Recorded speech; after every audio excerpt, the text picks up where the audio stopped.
pangalan. Kaya ngayon ay hinahamon ko si Ombudsman Remulla kung seryoso talaga siya sa mga sinasabi niya sa kanyang press release na idadamay niya pati si Martin Romualdez kung magbibigay ako ng ebidensya. Patunayan niya ngayon ang pronouncement niya.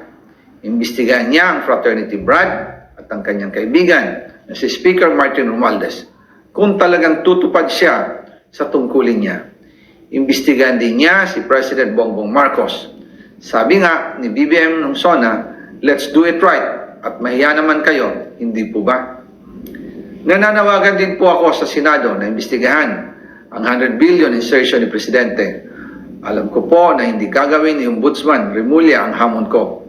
Pero magaling ang Senado sa investigasyon at ako ay naniniwala na dahil sa kanila, lalabas ang katotohanan. Yung pong listahan ng mga projects, ilalabas ko din kasama ng video na ito. Dahil dito, mas lalong darami ang ipafile na kaso sa akin.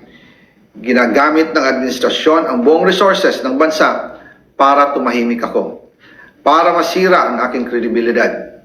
Darami din ang banta sa buhay ko at ng aking pamilya. March 2025 pa lang, si Speaker ay nagpaparinig na sa akin sa aming meeting that he will shoot me if I will talk. At pagkatapos niyang sabihin sa akin in a phone call na don't come home, we will take care of you, tumawag ulit si Speaker Martin at sinabihan niya ako na pag umuwi ako will be dangerous. Kasi they might hire someone to do a rub out on me or hire the police to kill me while in jail. Una pa lang ito sa mga gusto kong ibunyag. Marami pa akong dadalhin sa liwanag. Isa na dito ay yung kay Henry Alcantara, ang DPWH boys, ang sinasabi nilang halaga sa ICI ay 21 billion. Hindi po totoo yan.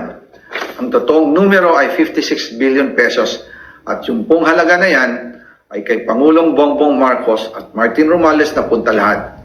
Ilalabas ko po ang buong detalye sa darating na mga araw.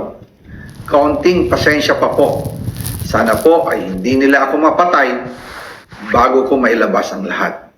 Sa inyong lahat sa Pilipinas, lalong-lalo na sa aking pamilya, taos-puso akong humihingi ng paumanhin. Ginawa ko lang ang utos sa akin, pero ngayon, handa na akong harapin ang lahat. Uulitin ko po, yung pong pera, wala pong napunta sa akin. Dumaan lang po ang pera sa akin para i-deliver kay Speaker Martin Romualdez at Pangulong Marcos. Salamat sa inyong pag-unawa.